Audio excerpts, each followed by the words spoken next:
prezados ouvintes do podcast Tributário ao Pé do Ouvido. Hoje nós temos a presença da professora Micaela Dutra, que é advogada, doutora em Direito, professora do IBMEC, ESA e coordenadora do PJT e Tutoria Jurídica, que vai falar sobre negócio jurídico processual no âmbito tributário. Essa palestra é fruto da nossa parceria com o Instituto de Direito Tributário de Londrina, o IDTL, com a Comissão de Direito Tributário da OAB Londrina, com o Instituto de Direito Tributário de Maringá, o IDTM, e com a Comissão de Direito Tributário da OAB Maringá. A doutora Micaela é advogada, é doutora em Direito, professora do IBMEC e ESA, aí tem CPD e o URRJ, e é coordenadora do PJT, estou doido, e também da Tutoria Jurídica. Doutora Micaela, seja muito bem-vinda, a palavra é da senhora.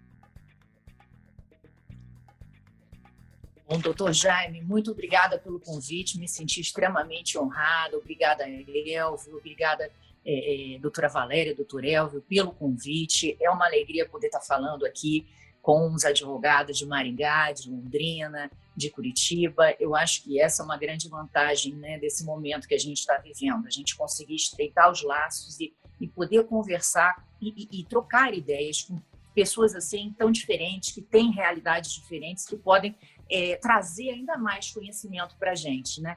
Então, eu acho isso fantástico e me coloco assim, à disposição de vocês e estou muito feliz por estar aqui.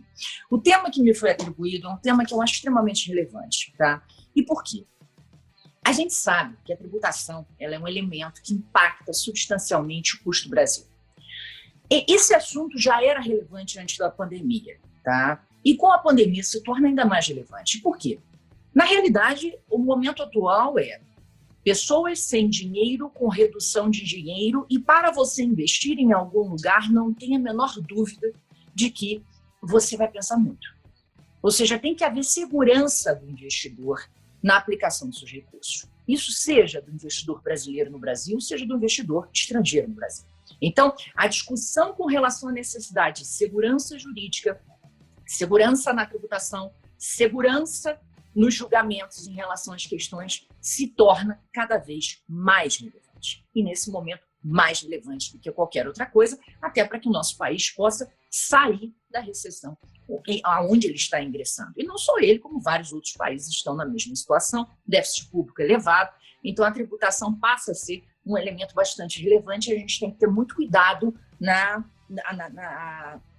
aplicação, na ponderação das alíquotas, inclusive nessa discussão que nós estamos hoje de reforma tributária. Então, é uma discussão extremamente importante, eu diria que a mais relevante no momento, para que a gente possa realmente dar a alavancada necessária para que o Brasil consiga ser um polo que atraia efetivamente investimentos, não só dos próprios brasileiros, porque tem muitos brasileiros que estão saindo do Brasil para investir lá fora, como também dos estrangeiros, né? E aí eu gostaria de trazer 2 dados, só para deixar sedimentado essa fase inicial do nosso debate, né? Quando a gente fala de custo Brasil, a gente diz que o custo Brasil ele é muito aumentado por diversos elementos, mas 2 deles são os elementos que envolvem a nossa discussão de agora.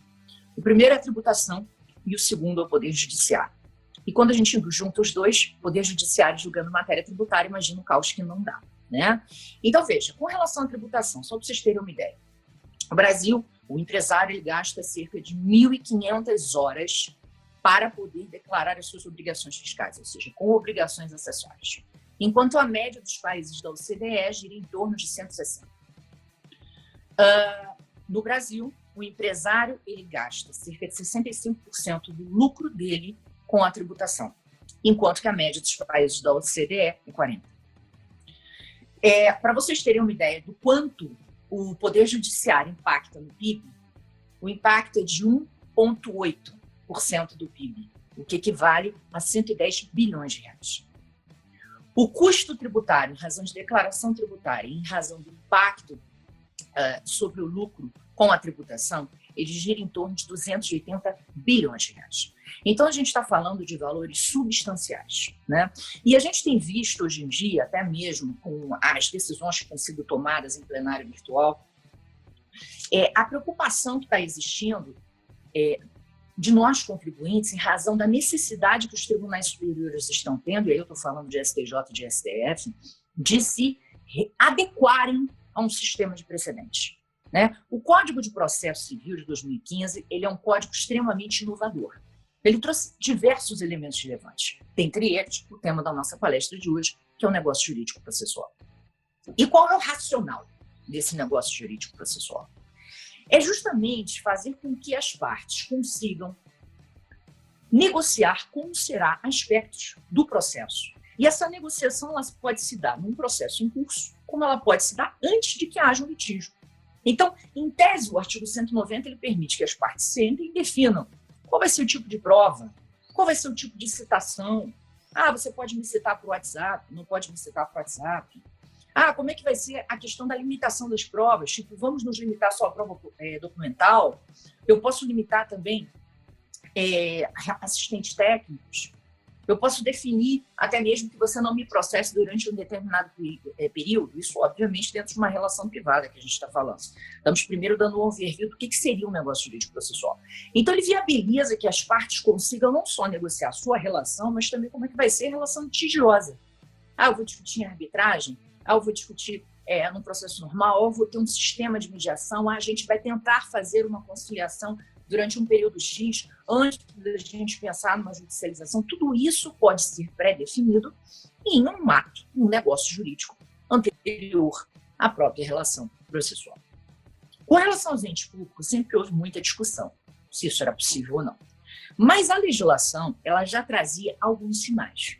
Então, por exemplo, a Lei 9469 de 97, que ela versa sobre uma série de questões relativas à advocacia da União, a PGFN, ela já trazia a possibilidade da União travar alguns acordos, celebrar alguns acordos para pôr fins a litígios, desde que observassem patamares definidos. Né? E depois permitiu também que a própria Procuradoria da Fazenda viesse a desistir de recursos, ou a não contestar ações, ou a não recorrer em causas específicas que já estejam citadas. Tudo isso é uma forma de quê? Reduzir o litígio. Né?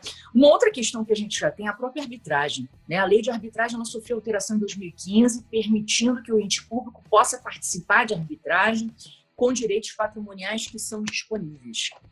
O próprio decreto de desapropriação já trouxe a possibilidade de haver arbitragem, de haver tentativa de conciliação. Ou seja, você vê que essas coisas elas vão surgindo ao longo do tempo e elas vão trazendo justamente essa visão de que a administração pública ela tem que ser eficiente. A eficiência da administração vem também na resolução dos seus litígios. E não é à toa que a gente teve aí a Lei do Juizado Especial Federal, a gente teve a Lei do Juizado da Fazenda Pública, que apesar de não abranger execução fiscal, permite que se consiga chegar a um consenso antes dessa ação. A gente tem a discussão relativa aí à Fazenda Pública não ter que ajuizar execuções fiscais em valores que sejam inferiores ou iguais a R$10 mil, né? Ou seja, ele fica arquivado sem baixa na distribuição, para que justamente não se gaste mais para cobrar uma dívida do que o valor dela arrecadado. Né? A gente tem, com relação à defesa da concorrência, tanto a antiga lei do CAD quanto a nova, prevendo acordos de leniência que não deixam de ser hipóteses, onde você também negocia com a parte, transaciona. Existem acordos que podem ser produzidos pelo Banco Central em processos administrativos, né? Isso veio aí pela Lei 13.506, artigo 13. A LINDB, inclusive, que sofreu uma alteração relevante, aí, se não me falha a memória, no ano de 2018, trazendo no artigo 26 a possibilidade de ser celebrado um compromisso com a administração pública quando se tem divergência de entendimento, incerteza, irregularidade com relação à administração, à legislação. E aí, a gente teve esse ano, inclusive, em abril, a lei de transação.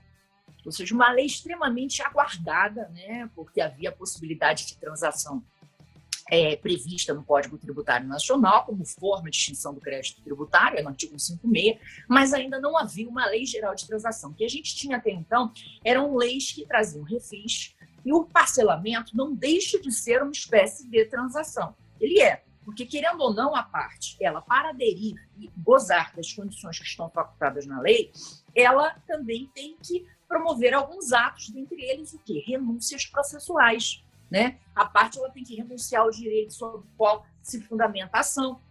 Isso tudo não deixa de ser formas de negociação jurídica processual. Estou renunciando porque estou tendo aqui um benefício com relação ao meu direito material. Então, quando a gente fala de negócio jurídico processual, em regra, a gente está falando de algo que envolva, óbvio, direitos que não são indisponíveis, né? Os direitos indisponíveis só poderiam ser negociados dentro dos parâmetros que estão previstos na lei, ou seja, a Lei Geral de Transação permite que eu discuta o direito tributário material dentro do regramento que é dado. Agora, independentemente disso, eu tenho a possibilidade de discutir garantias, de discutir formas de prova, de discutir calendarização. E aí, a gente vem analisando o próprio artigo 190, mas antes dele eu gostaria de fazer menção ao artigo 15 do CPC. O artigo 15 do CPC diz que as normas processuais que estão veiculadas no CPC, elas podem ser aplicadas aos processos administrativos de forma subsidiária ou supletiva. A gente ainda não entendeu bem esse supletivo, tá? Normalmente as pessoas estão presas no subsidiário, que era aquele que necessitava ter uma lacuna para eu trazer lá o texto e suprir a lacuna. Aqui, nesse caso concreto, não. Quando eu falo que é supletivo, significa que eu posso aplicar, independentemente de não ter a lacuna. Tá? E isso é bastante interessante, porque permite que a gente possa fazer esse tipo de negócio jurídico processual no âmbito do processo administrativo e no âmbito do processo administrativo tributário. Então, o 15 deve ser casado com o artigo 190, para permitir isso. Inclusive, vale fazer uma menção de que a portaria PGFN 33, se não me falha a memória, é do ano de 2018, ela já traz a possibilidade de você até garantir antecipadamente a dívida que vai ser cobrada em execução fiscal. Então, esse artigo 15 ele é bastante interessante para justamente trazer essa discussão. Eu estava falando da portaria 33 da PGFN, que permite que você consiga garantir o crédito tributário inscrito, bem como aquele que ainda não foi executado antes da execução fiscal.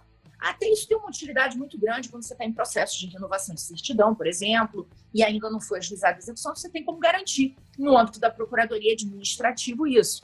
Micaela, não seria mais fácil para a Procuradoria ajuizar a execução? Claro que sim, mas tem situações em que o processo fica preso na Receita Federal e tu não consegue se resolver ali. Então, ou você vai ajuizar uma cautelar ou você vai garantir administrativamente. Então, são opções que você tem.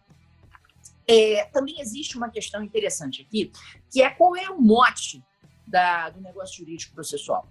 É justamente você trazer cláusulas gerais e transformar o processo em algo que seja mais eficiente, específico e adaptado à necessidade das partes. Tá?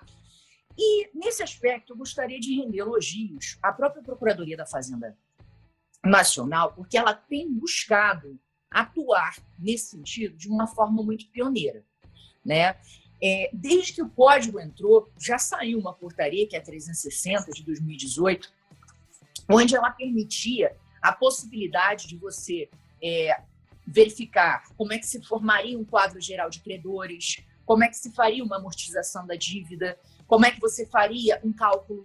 Então, seria possível você definir no negócio jurídico processual como é que vai ser feita a confecção desse cálculo, como é que você vai cumprir uma decisão judicial. Então, ver essa portaria dando uma visão geral. Outra questão, recursos. Como é que você poderia desistir ou não de determinados recursos. E aí, a portaria 742, ela é o ápice dessa evolução. Ela vem em 2018, já trazendo uma visão muito focada na execução fiscal, que é um gargalo que a gente tem. Afinal de contas, gente, qual é a relevância em si do negócio jurídico processual quando a gente fala no âmbito tributário? Gente, brigar em matéria tributária é muito complicado, né? O litígio tributário ele é complicado. Por que ele é complicado?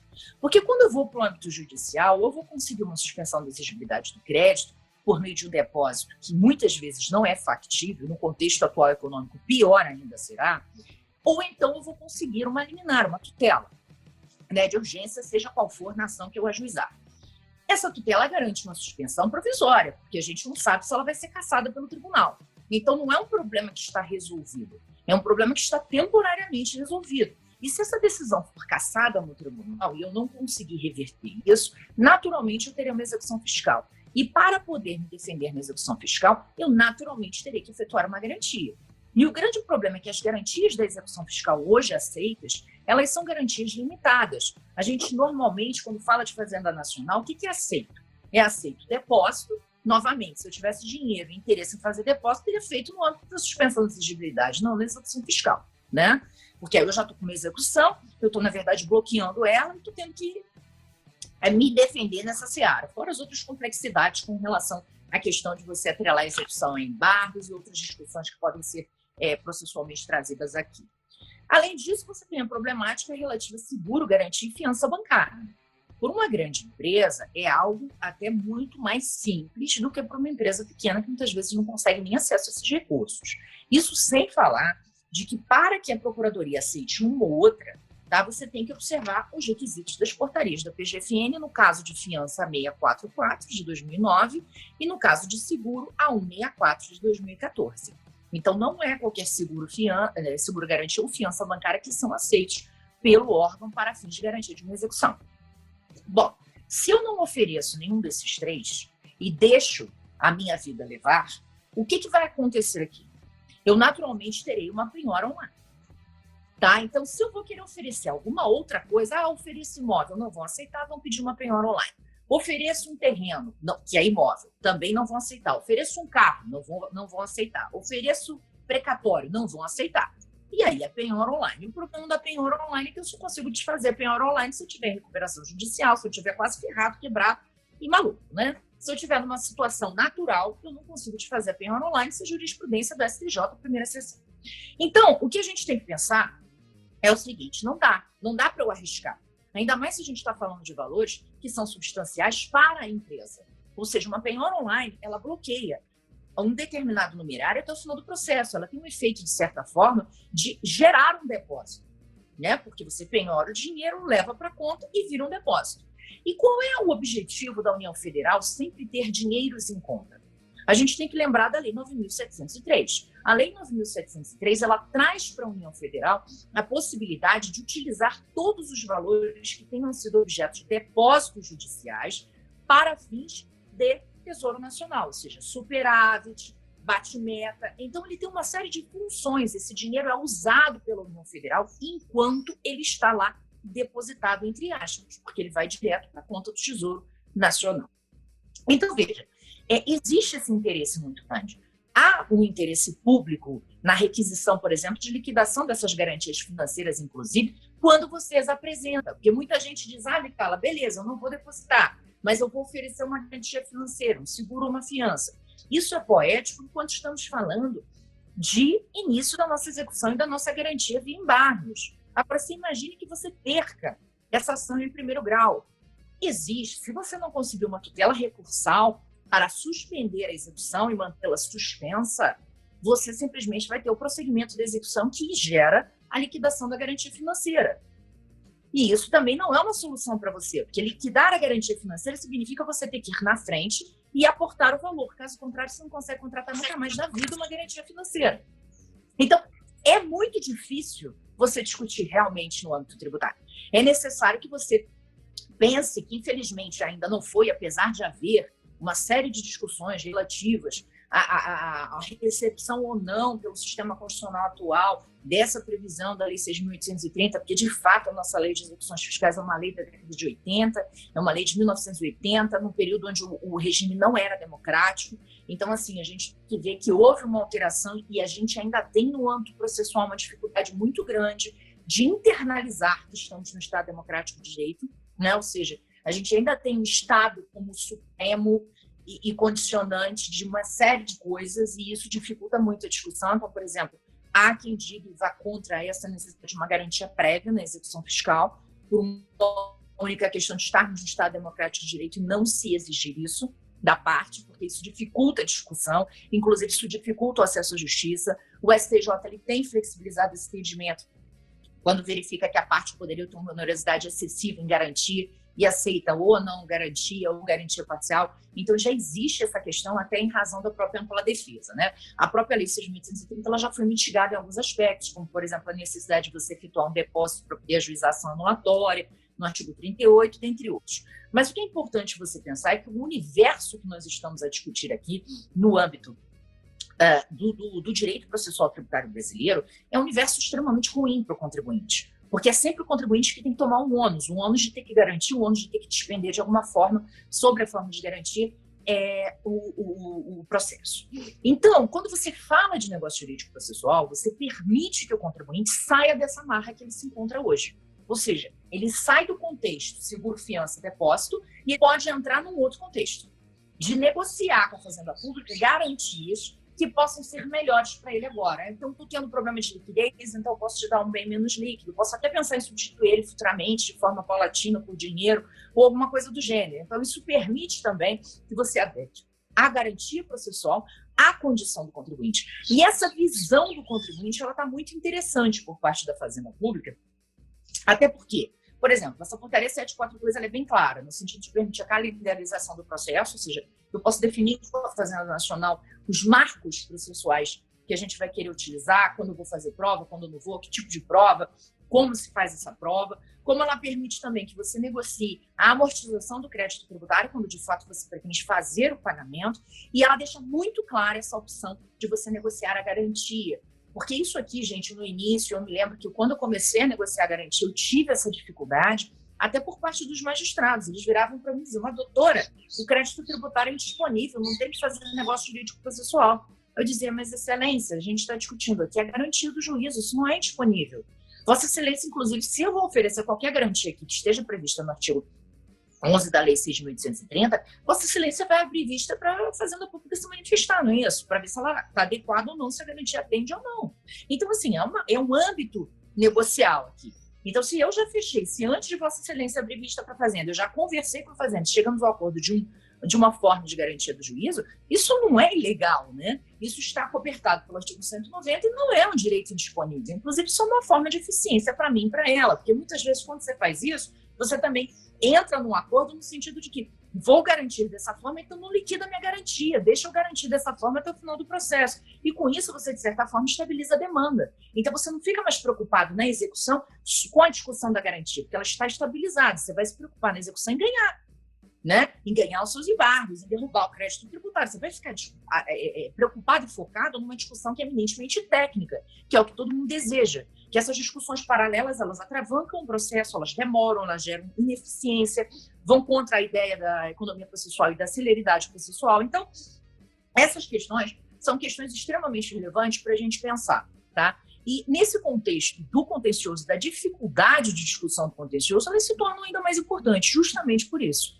né? Ou seja, havendo essa solução consensual, essa possibilidade de sentar com a Fazenda Pública e chegar a um acordo com relação à garantia do processo, por exemplo, você consegue resolver um problema para o seu cliente, inclusive, né? De ver até onde, o que ele pode dar, retiram-se os sustos de liminares que caem e, ao mesmo tempo, você tem a possibilidade de poder focar naquilo que é essencial e que é bastante complexo, que é você conseguir derrubar o crédito tributário no contexto onde nós temos hoje uma jurisprudência que vem se formando aí, inclusive, bastante desfavorável ao contribuinte, né?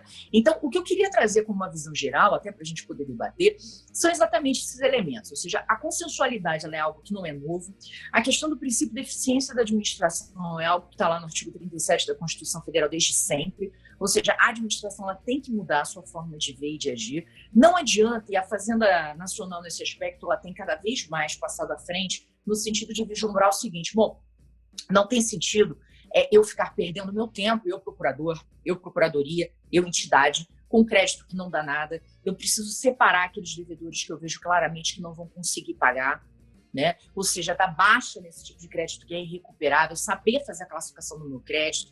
Uma discussão que surge também forte é o cadastro fiscal positivo, né? Por quê? Porque o cadastro fiscal positivo com a procuradoria tem por objetivo o quê? A gente separar o joio do trigo, né? Porque existem contribuintes e contribuintes no Brasil. E isso é um ponto que é bastante relevante da gente separar. Aqui houve, de certa forma, e eu achei interessante, depois de ter passado para vocês todo o histórico legislativo, demonstrando que em diversos âmbitos, né, até no penal a gente sabe que tem acordo de leniência e tal, onde a administração está procurando chegar à consensualidade para que ela possa ser mais eficiente como um todo, nas suas diversas esferas, e a gente vê que no âmbito tributário isso tem evoluído muito até para a gente poder individualizar as questões. Como assim individualizar, Micaela?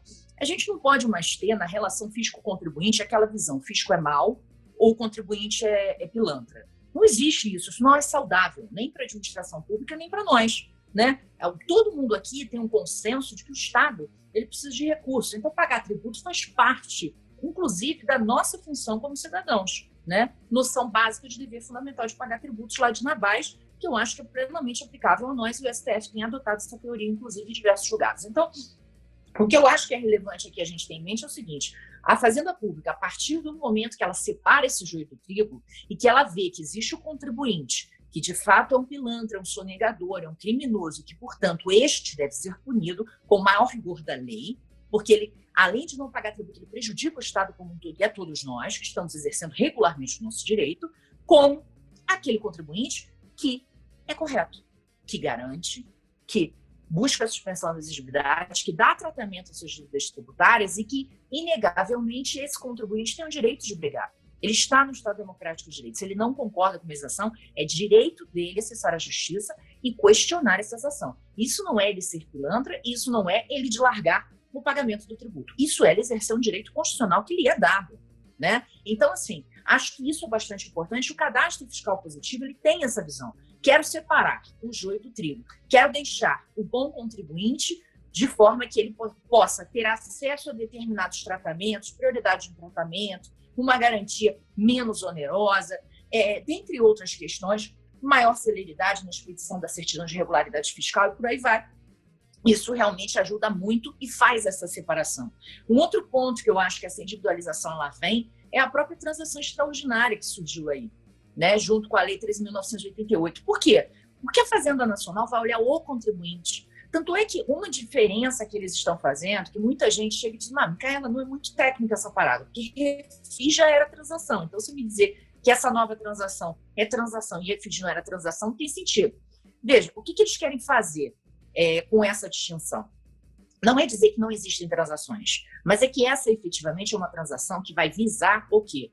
O indivíduo, o contribuinte. Quais são as suas condições financeiras? O que você tem de débito com a Fazenda? Qual é o percentual do seu patrimônio que está em risco em razão dessa dívida que foi autuada, né? Então, é uma visão que é mais pessoal.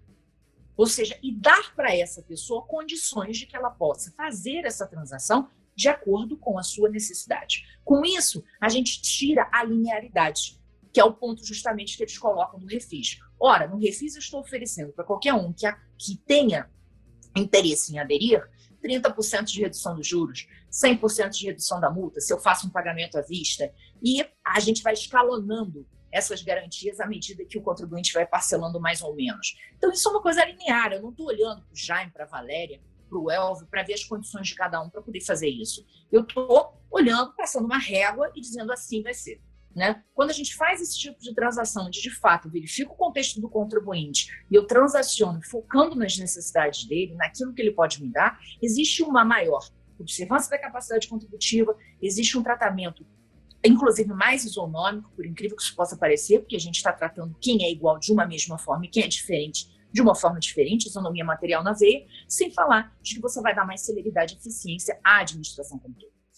Então, são esses elementos que vem aí dentro dessa vibe de consensualidade, que permitem justamente que haja uma busca para que nós cheguemos a um acordo e a gente consiga reduzir esse contencioso tributário, que é um problema para todo mundo. Tá? Então, um ponto que eu acho importante a gente focar aqui é exatamente isso. Por que a gente está ampliando o negócio jurídico processual? Por que a gente está falando de transação? Por que a discussão da reforma, que deveria ser não apenas reforma tributária, mas reforma processual? Porque como está hoje, o sistema não está bom. O sistema não está bom pela complexidade, o sistema não está bom por afastar investimentos e o sistema não está bom porque é difícil brigar. Só quem tem muitos recursos consegue brigar em matéria tributária. Quem tem pouco recurso não briga. E, infelizmente, com isso, a gente não tem um acesso amplo à justiça, efetivamente. Então, a gente precisa pensar nesses meios alternativos para que a gente consiga, efetivamente, trazer, de alguma forma, uma pacificação da questão e tornar o país um país mais atraente para fins de investimento. Eram essas as colocações gerais que eu queria fazer para vocês. Obrigado, doutora Micaela. Parabéns pela exposição, como era esperado. Perfeito. Eu acho muito bacana essa sua colocação, dizer da nossa responsabilidade de pagar tributo, né? A cidadania fiscal, isso é uma coisa assim muito importante. A Rita também fala bastante nessa situação. Pena que a Rita não está aqui. A Valéria é sócia da Rita. E até porque se eu A conheço graças à Rita, né? Eu vou passar já a palavra para o Dr. Marcos Vinícius Paiva. Dr. Marcos, ele foi conselheiro, foi o primeiro. Esse conselho de contribuintes que tem na nossa cidade aqui nasceu um trabalho da Comissão de Direito Tributário e de DTM. Nós fizemos o projeto de lei, pegamos o compromisso do prefeito anteriormente, que quem eleito fosse teria que instituir o conselho, e o Marcos foi o primeiro representante, o Marcos do Aparecido, acho que está aqui, representando a OAB. E tem aqui os atuais representantes da OAB, é a Isabela, que é a secretária do DTM, e o Diego, que é a secretária do... Não vi o Diego aqui, mas eu acho... Ah, tá aqui, o Diego está aqui. O Diego é o secretário da Comissão de Direito Tributário. Então, eu vou passar a palavra para o Marcos, para ele fazer as considerações deles aí em 5 minutos. Marcos, a palavra é com você. É sua. Bom dia a todos. Primeiro, cumprimento a doutora Micaela pela sua exposição e agradeço o Jaime pelo convite que ele me fez. Eu vou ser bastante breve, até para permitir as demais considerações e as perguntas dos outros colegas. Eu vou introduzir dizendo que eu não tenho qualquer problema com o negócio jurídico processual em matéria tributária, né, que foi a discussão inicial, me parece plenamente possível. Mas a portaria 742 me incomoda, né? Eu vou tentar esclarecer por quê. Me causa uma certa desconfiança e um desconforto. A minha desconfiança é o seguinte: qual é o objetivo de um negócio jurídico processual? É permitir que as partes componham, a fim de que elas adequem regras gerais para as suas particularidades do caso concreto, criando-se assim um ambiente onde o litígio vai ser resolvido de forma mais rápida, seja da forma como for, para um lado ou para o outro. Então, eu crio regras procedimentais. Qual é o objetivo da portaria 742? Equacionar e viabilizar o recebimento do crédito tributário. Para mim, há uma distinção. Eu posso até resultar com o negócio jurídico processual justamente na satisfação do crédito tributário, mas de modo algum esse é o objetivo de um negócio jurídico processual. Segundo é o meu desconforto com a portaria 742 pelo seguinte: se eu estou negociando, a minha pergunta óbvia é o que as partes têm a oferecer uma para as outras. E aí eu pergunto o que é que a Fazenda oferece num negócio jurídico processual que parece vantajoso ao contribuinte. Me parece que, primeiro, plano de amortização e segundo, manipulação de garantias. Eu nem vou entrar no mérito, a professora Bettina entende que nenhum desses temas é matéria de negócio jurídico processual, que ambos são matérias de transação. Mas suponhamos que o seja. Eu me lembro, doutor Jaime, lá quando eu ainda fazia estágio no seu escritório, que nós com frequência discutimos que o executado tem direito a ser executado da forma menos gravosa. Ou não era verdade? E o CPC não diz assim. E aí, quem cria o óbice para que o executado seja executado da forma menos gravosa é a própria Fazenda Nacional. E aí, eu fico com a sensação de que o contribuinte está negociando para obter coisas que lhe eram direito. Imagine-se, doutor Jaime, que você está lendo aí determinado romance, Jane Austen, e você quer comprar mais livros da Jane Austen e decide ir a um sebo. E aí chega lá, você encontra a doutora Valéria, e vocês começam a conversar e você, acidentalmente distraído, coloca o seu livro sobre uma pilha de livros no sebo. E aí, quando você se dá conta e vai retomar o livro, o dono do sebo reivindica a propriedade do livro, fala, não, esse livro é meu. Você diz, não, eu trouxe comigo. E começa uma discussão, e começa a virar um constrangimento, as pessoas começam a se aglomerar em volta, e você fala assim, quer saber? Quanto você quer por esse livro aí que eu vou te pagar? Para mim, sinceramente, muito do que está na portaria 742 é isso. É o contribuinte negociando para obter de volta coisas que lá atrás a gente entendia que eram direito dele. Então, esse é o meu desconforto com a portaria 742. Agora eu faço a pergunta contrária. O que é que o contribuinte está oferecendo? E pergunto se isso era direito da Fazenda. Por exemplo, era direito da Fazenda a desistência de recursos administrativos? Não. Era direito da Fazenda informações de localização de bens da PJ e dos seus sócios? Não. Era direito da fazenda monitorar a venda do patrimônio com a garantia já feita? Não. Então, eu acho que talvez essa negociação não seja tão boa para o contribuinte. E aí eu tenho uma terceira questão, que é um receio.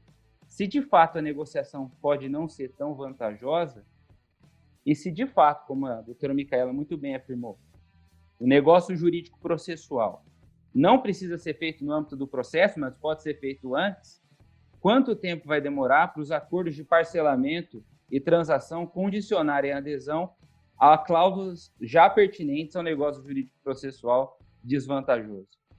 Então, acho que são essas as minhas provocações. Eu devolvo a palavra, doutor Jaime. Agradeço a oportunidade.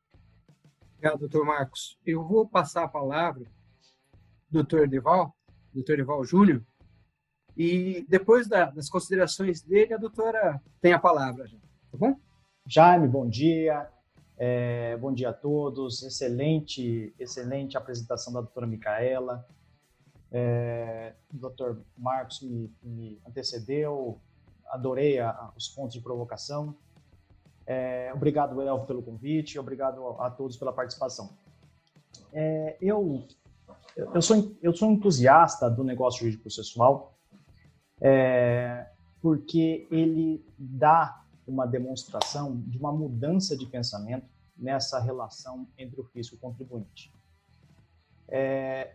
Nós percebemos um avanço, que não é de hoje, conforme a doutora Micaela já nos apresentou um histórico, de um movimento da administração tributária em reduzir a litigiosidade, reduzir o conflito, sobretudo numa tentativa de reduzir essa relação de desconfiança mútua que existe entre todos os envolvidos na relação jurídica tributária. Então, nesse sentido, é um avanço toda a iniciativa, sobretudo da administração tributária, que é quem normalmente vem com esses movimentos mais concretos, para a gente alcançar um ambiente mais tranquilo. Em relação ao negócio jurídico processual propriamente dito, além do caso específico que foi colocado aqui sobre a portaria 742, eu também já tive o contato de obter informação de que esse tipo de situação já foi disciplinada por alguns estados. Algo me parece o Amazonas, Pernambuco, Minas Gerais, e a doutora Micaela pode até confirmar se no Rio de Janeiro também, segundo me consta, já foi regulamentado isso, está em vias de ser regulamentado. Ou seja, é uma tendência que veio para ficar, é algo que nós vamos ter que nos ambientar, nós vamos ter que nos estudar muito, nos aprofundar muito sobre isso. É algo que o advogado que milita na área tributária vai ter que ter o conhecimento e estar ambientado. Em relação ao fundamento de validade, pelo que me constou da apresentação da Micaela, o que pode ser objeto do negócio jurídico processual são matérias procedimentais. E isso eu acompanho a provocação feita aqui. Eu acho que tudo aquilo que ultrapassa e excede essas questões procedimentais está ultrapassando os limites do fundamento de validade do negócio jurídico processual, que a gente extrai lá do artigo 190 do Código de Processo Civil, e a gente consegue obter também da Lei 10.522, no artigo 19, parágrafo 12 e 13, se não me engano.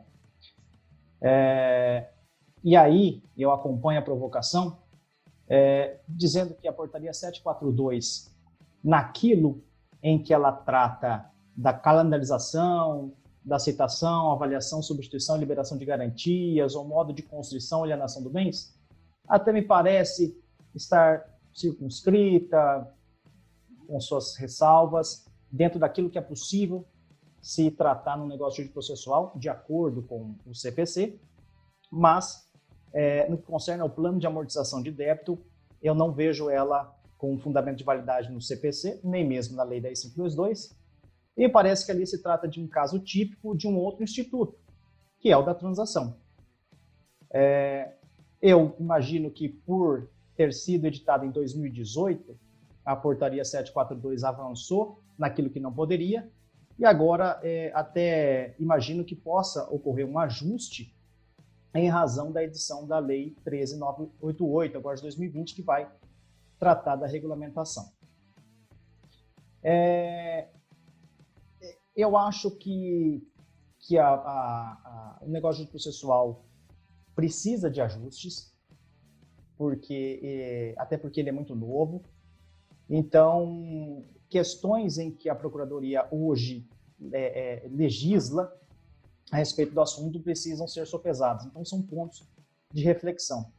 Tem um ponto especial aqui na portaria 742, quando nós estamos falando do NJP em âmbito federal, que me causa um certo desconforto, que é nos casos em, uma vez superada a possibilidade de se fazer um negócio processual para fins de amortização do crédito tributário, uma obrigação que existe lá na portaria 742, que é a possibilidade de se conter uma cláusula que obriga o sujeito passivo, durante um plano de amortização, a não alienar bens ou direitos sem proceder à devida comunicação à Fazenda Nacional. Me parece que, salvo na hipótese de se tratar de um bem que foi dado em garantia para quitação desse plano de amortização, certo? Dadas devidas ressalvas sobre esse cabimento, eu trago aqui a indagação se isso não configura um outro instituto do direito tributário conhecido como o arrolamento de bens, lá da Lei 9532. E aqui não instituído pela autoridade fiscal, que no caso seria o auditor fiscal da Receita Federal do Brasil, mas sim pelo um procurador, o que não tem previsão legal para isso. Então, para concluir, me parece que existem algumas questões que merecem ajustes, mas sem prejuízo dos elogios que eu faço à iniciativa e as possibilidades de termos um processo jurídico-tributário menos belicoso entre as partes. São essas as considerações rápidas que eu coloco aqui, Jaime. Obrigado, doutor Dival, pelas suas considerações. Eu volto a palavra para a doutora Micaela. Bom, Jaime, obrigada, Marcos e Edival, pelas considerações, adorei. Vou começar pelo Marcos, né? Na verdade, assim, Marcos, nisso eu realmente tenho uma divergência profunda com a professora Betina. Eu entendo que o negócio jurídico processual é viável na área tributária, eu lutei muito por isso aqui no Rio de Janeiro, em relação a várias causas, e eu acho que ele porque, na verdade, a gente está trabalhando, e a minha visão é de que o negócio jurídico processual em si ele deveria discutir apenas e tão somente questões que são indisponíveis e garantir, para mim, uma questão negocial, né, entre as partes. Tanto que existe um rol, desde que a gente esteja, obviamente, oferecendo coisas que estão no rol da lei, a opção é do credor. E, querendo ou não, doutor Marcos, eu concordo com você em gênero e número quando diz que, mas, Micaela, na verdade, a gente está negociando um direito do contribuinte, que é o princípio da menor onerosidade, né, o antigo artigo 620. Eu concordo com você, o problema é que o âmbito judicial não reconhece isso, né? A realidade prática virou outra. Então, por mais que a gente saiba do princípio da menor onerosidade, o STJ está pouco se lixando para ele, o que importa é a Fazenda Pública.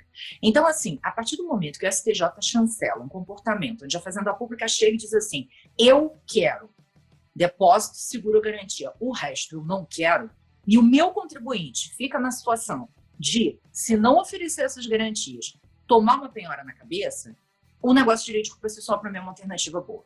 Por quê? Porque, querendo ou não, de fato, era meu direito. Eu poderia chegar lá e dizer, pô, para que eu vou fazer um depósito, um seguro garantia? Aceita aí um imóvel meu, fica lá feliz e contente, vamos em frente. Mas a gente sabe que a Lei 9.703 ela é um problemaço no âmbito tributário, e esse problema da Lei 9.703 acabou se reproduzindo nos estados e municípios que vieram a internalizar e criar fundos para poder também utilizar os depósitos. Então, a partir do momento que se facultou isso, que eu acho um total absurdo, porque, inclusive, a forma de contabilização pública desse dinheiro é um perigo, porque eles colocam isso como receita, quando isso não é receita, é ingresso, ou seja, não deveria nunca ser computado como receita para a União, que isso aumenta os dados e aumenta de forma fake, absolutamente falsa, né? Porque coloca arrecadação algo que não é arrecadação. Então, vamos tirar isso, que essa nossa discussão não é financeira, mas, infelizmente, isso aí traz um problema, né? Porque a ótica das procuradorias sempre vai ser essa, vai ser correr atrás desse dinheiro, vai ser correr atrás da liquidação. Então, se você dá uma outra garantia que não liquida, você tem esse problema. Então, para mim, o negócio jurídico processual é uma forma de eu conseguir equalizar um problema que o judiciário não me ajudou a resolver. Não é à toa que ele gera custo Brasil, né? Ele não me ajudou a resolver pelo princípio da menor onerosidade, ele não me ajudou a resolver inclusive, muitas vezes, me obrigando a ter que fazer garantias de processo que eu acho que eu não deveria, porque particularmente eu acho que na execução fiscal eu não deveria ser obrigada a garantir previamente o débito, a partir do momento que eu estou apresentando uma defesa, que eu estou no Estado Democrático de Direito, porque eu tenho que garantir previamente o débito. Para mim, isso é uma violação ao acesso à justiça. Mas, infelizmente, as pessoas validaram isso. Então, até que o STF venha rever o posicionamento, entender que não houve recepção desse dispositivo, ou entender que eu não tenho que garantir, eu vou ter que garantir. Isso faz parte do jogo. E eu acho que o negócio jurídico processual permite algumas questões. Principalmente, não só a negociação da garantia, como, a partir do momento que eu estou negociando a garantia, eu estou estabilizando a demanda. Então, não vou ter mais que me preocupar com liquidação de garantia futura. Tá? Então, eu posso negociar várias coisas. Dentre elas, o seguinte: olha, tudo bem, eu vou brigar com você na execução fiscal, não vou pedir liminar. Então, estou abrindo mão de uma faculdade processual minha.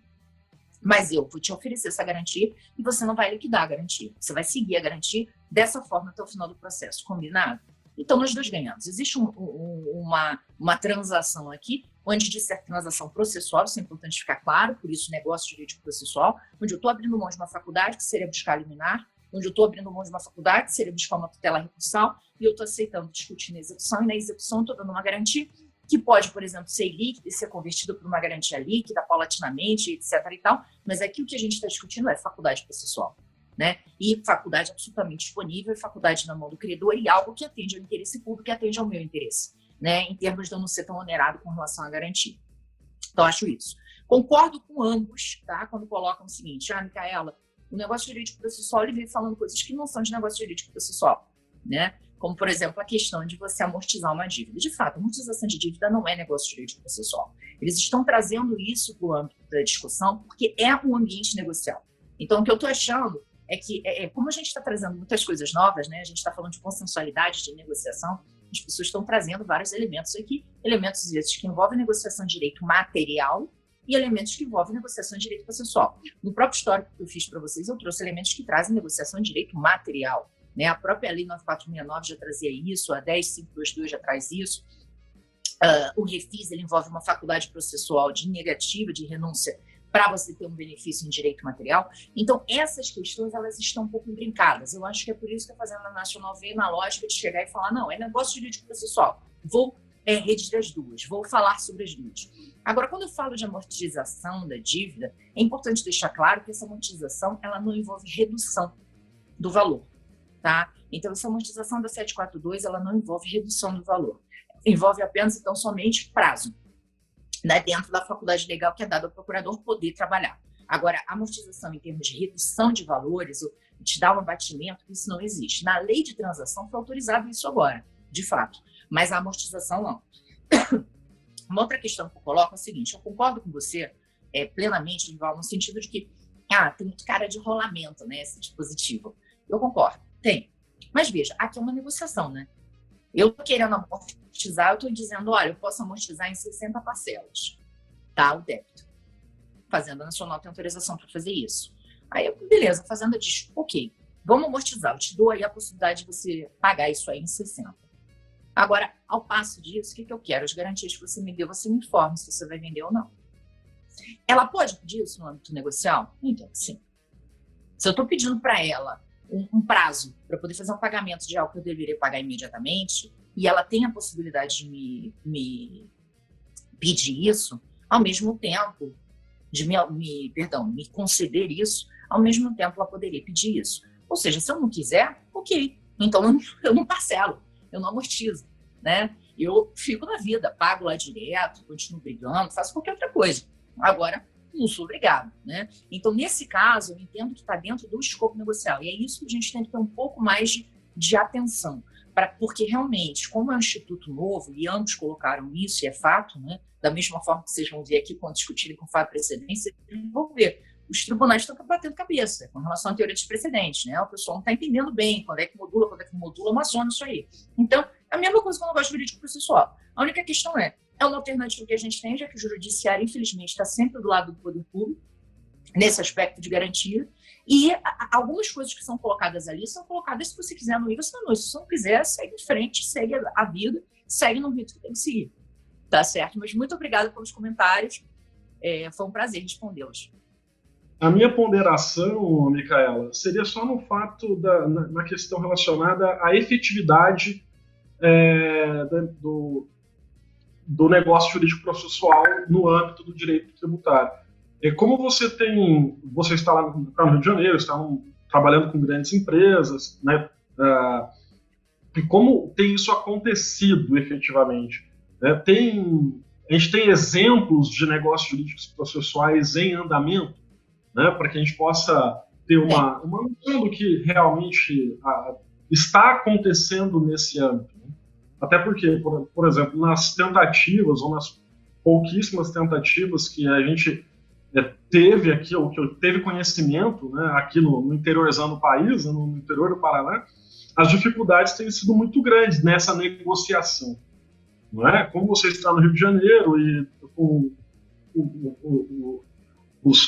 clientes ou com contribuintes, né, com um patamar um pouco diferente dos nossos, talvez, o que você tem a nos dizer sobre isso, sobre a efetividade, né, e a forma de negociação? Claro, Elvio. Olha, esse ponto foi bastante importante da sua pergunta, porque ele nos traz a dois elementos relevantíssimos, né? A questão da mudança do modelo mental também, né? A questão da procuradoria assumir essa postura e uma postura negocial não significa que todos os procuradores estejam ainda nessa vibe, vamos dizer assim, e também eles precisam entender um pouco mais sobre como funciona e como negociar. Agora, o que a gente tem que ter um pouco de cuidado também é que o contribuinte às vezes vai para a negociação achando que ele pode oferecer coisas absurdas em troca. Tipo assim, eu te dou um carro velho lá e aí a gente vê qual vai ser. Então, tem que haver razoabilidade de ambas as partes, entende? Então, assim, de fato, tem ocorrido diversos negócios jurídicos processuais. Normalmente, negócios jurídicos processuais que eu conheço, é oferecido alguma coisa que não tem uma liquidez muito grande inicialmente, tá? Então, já vi gente oferecer jazida, já vi gente oferecer imóvel, já vi gente oferecer terreno, já vi. E isso aí vira a ser, por exemplo, normalmente, quanto mais líquido ou bem garantido inicialmente, mais líquida é a pedida da substituição. Então, dificilmente você consegue oferecer um imóvel e deixar o imóvel parado, garantindo o processo a vida inteira. Tá? Da mesma forma, dificilmente você vai oferecer uma jazida e vai ficar lá. Né? Normalmente, o que eles fazem? Eles promovem uma substituição paulatina desse bem menos líquido por um bem mais líquido, qual seja, dinheiro. Tá? Normalmente, o negócio jurídico processual não envolve negociação com garantia financeira. E por quê? Porque garantia financeira só garante o banco. Só o banco que ganha na garantia financeira. Né? As partes não ganham nada. Então, em regra, a negociação com a fazenda outros bens que estão lá rolados no artigo 11 e, normalmente, uma busca de substituição, de acordo com a capacidade do contribuinte, por óbvio, dessa garantia dada por dinheiro. Porque aí eles estão também seguindo o interesse deles no sentido da liquidação, do superávit, aquilo que eu falei para vocês da 9703. É que eu tenho um certo receio, um medo, né?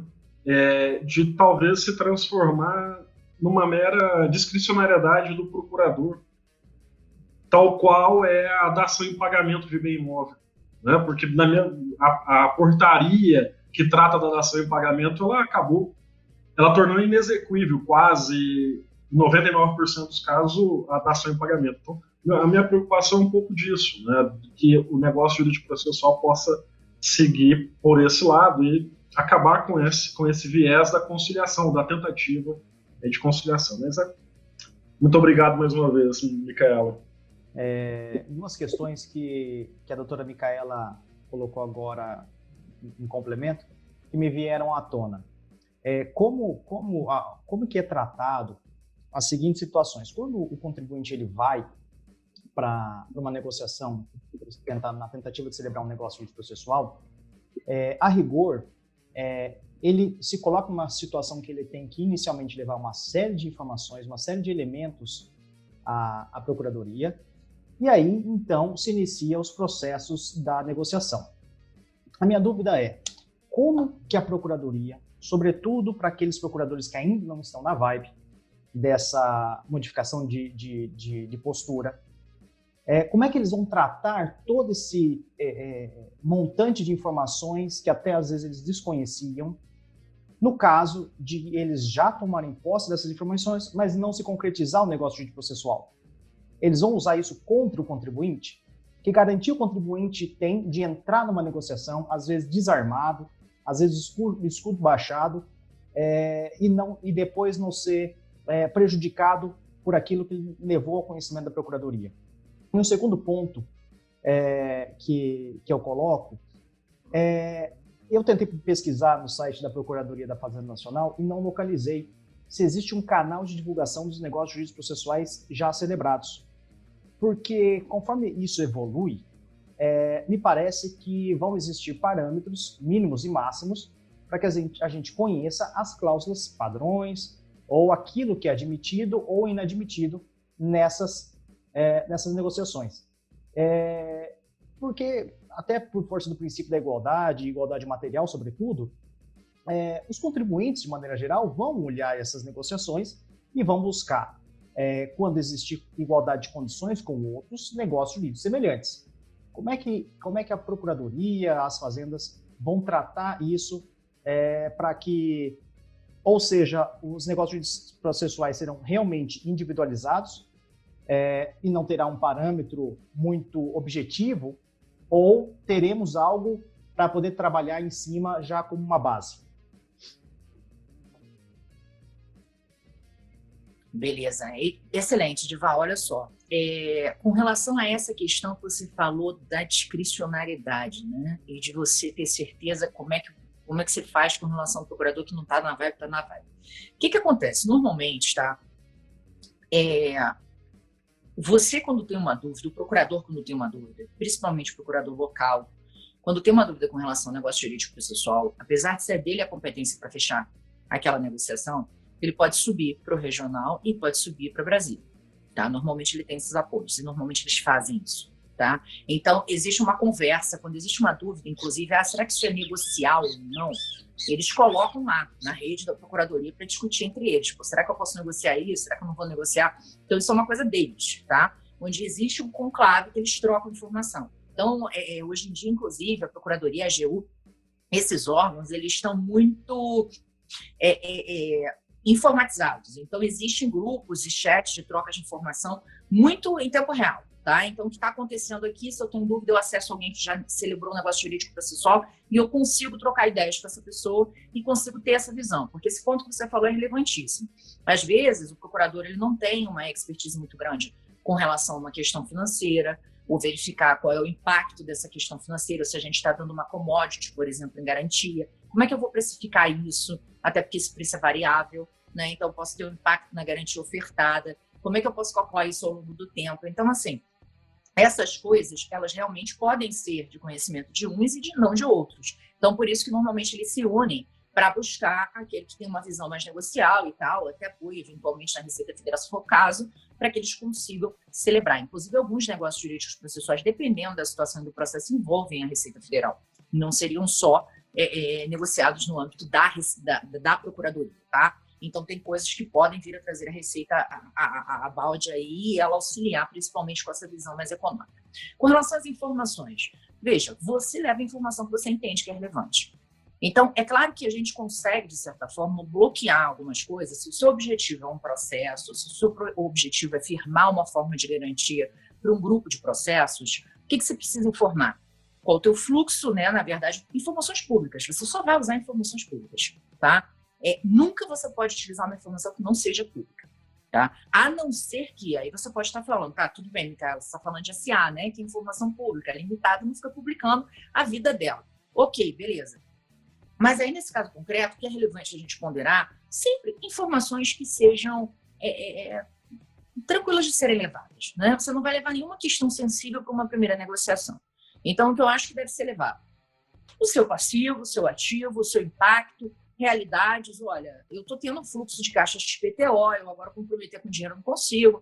Se tentou conseguir garantia financeira, não conseguiu garantia financeira, ou vê que não tem limite no mercado, tentar pegar uma declaração da instituição, tá, que cotou que não conseguiu fechar pelo limite. Então, essas informações são informações reais. E aí você chega lá e diz, olha, eu não vou conseguir te dar garantia financeira. Se você pegar o penhorar online aqui, você pode prejudicar o meu andamento e eu posso amanhã entrar em recuperação judicial. Isso não vai ser bom para você, não vai ser bom para ninguém. Então, acho que a gente pode oferecer aqui uma garantia que te gere, que proteja o meu fluxo de caixa e te gere também um atendimento ao interesse público. Então, acho que o mais importante quando você vai negociar a garantia é você focar só nisso. O que você precisa demonstrar para não consigo garantia financeira, não consigo depósito integral. O que eu tenho para poder te dar? O que a gente pode fazer? E aí começam os exercícios financeiros, né? Tipo, do lado deles e do lado de vocês, né? Então, acho que trabalhando nessa linha, você não trabalha com tantas informações sensíveis. Busque sempre aquilo que é o mais objetivo, né? E, de qualquer forma, essa negociação com relação à publicização. Veja, Dival, normalmente, quando você celebra, agora, depois da portaria 742, ficou mais fácil, pelo fato de eles pedirem um instrumento que você faz, e quando você garante com ele, eles próprios juntam o instrumento nos autos. Os autos são públicos, tá? Então, todo mundo tem acesso a esses instrumentos nos autos. Agora, eu concordo com você que ninguém vai ficar pesquisando, ao fim e ao cabo, entendeu? Todos os negócios jurídicos nos processos que existem, até porque você não vai saber onde tem e onde não tem. Então, seria um trabalho hercúleo ficar procurando execuções fiscais no país inteiro em troca dessa informação.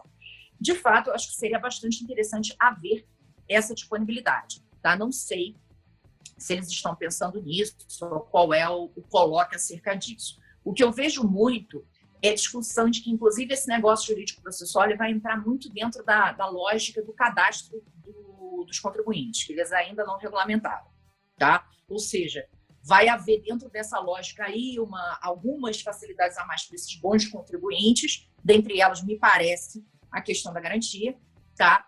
E isso talvez venha a gerar mais benefícios. Agora, a publicização ainda não ouvi. Acho que seria legal, tá? Eles podem te apresentar termos. Normalmente, quando você vai celebrar um negócio jurídico pessoal, você pode pedir, dizer quais são as cláusulas que normalmente são utilizadas. E o procurador tem condições de te passar algumas informações para que você consiga redigir o negócio de uma forma similar ao que vem sendo feito. Acho que a tendência no futuro é eles criarem um padrão, tá? É porque isso também está muito novo para eles, né, Edival? Então, assim, eu acho que tá indo, sabe? Tá indo, mas eu acho que a tendência é essa mesmo, eles precisarem isso.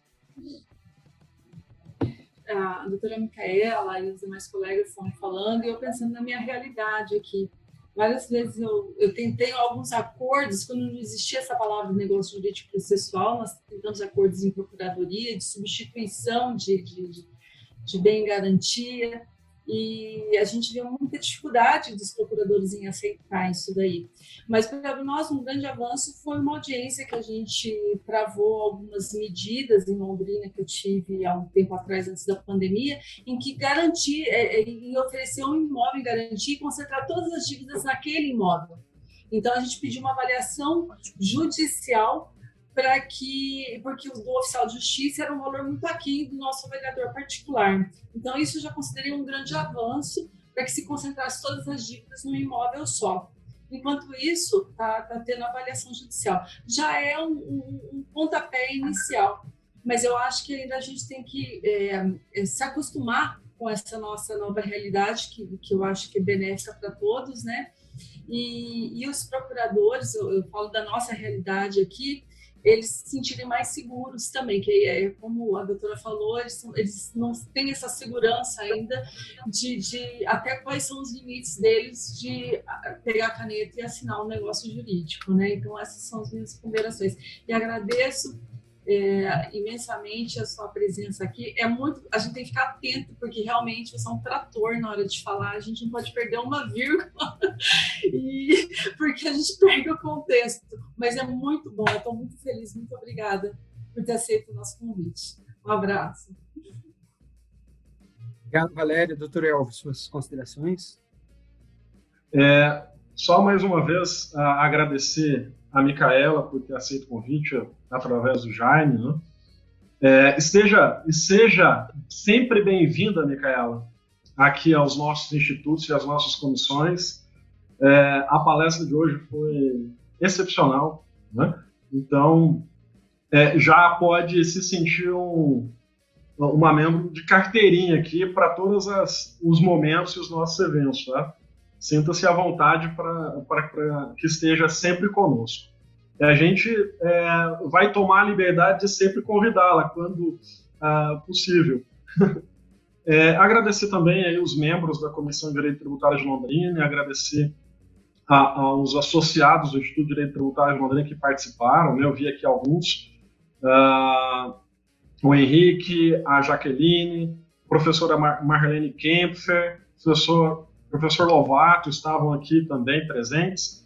Espero que vocês sempre estejam conosco, né? Aqueles que eu não mencionei, porque eu acabei não observando aqui na minha página, mas agradeço imensamente a presença de todos. E, é claro, enfatizar mais uma vez a nossa parceria, Jaime e Valéria, né, que hoje representa a Comissão de Direito Tributário. Que ela seja sempre profícua e duradoura. Muito obrigado. Doutor Elvio. Eu quero agradecer pela, assim, a recepção super afetuosa que eu tive por vocês. Vocês são os queridos. Então, contem comigo para os debates. É um prazer incrível estar aqui falando com vocês, estar trocando essas ideias. Obrigada, Marcos, pelas ponderações, Edival, Elcio, Valéria. Desculpa, eu falo muito rápido, mas, gente, eu sei que eu falo tento, mas eu não consigo falar mais devagar, é um horror.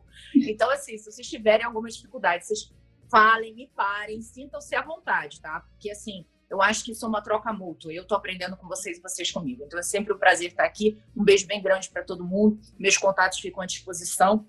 Eu tenho um Instagram, né, que é @miladedutra. Então, qualquer coisa que vocês queiram conversar, estou lá à disposição para trocar ideias, tá bom? Um beijo bem grande e obrigada. Doutora Micaela, muitíssimo obrigado mais uma vez. Elvio, aquele abraço. Valéria, Joel, Marcos, Ideval, Isabela. Abraço. Todos que contribuíram aí. Uma boa tarde a todos e muitíssimo obrigado. Até a próxima. Esse podcast é realizado com o apoio da Advise, empresa de software jurídico que há 18 anos moderniza a rotina dos advogados do Brasil. Deixamos aqui o recado de sempre. Curtam nossos perfis e páginas nas redes sociais. No Instagram, Tributário para Ouvido, temos página no Facebook e no LinkedIn, perfil no Twitter, @aoouvido. Envie e-mails com críticas, ideias, sugestões e elogios para o contato @tributarioapedoouvido.com.br. Muito obrigado.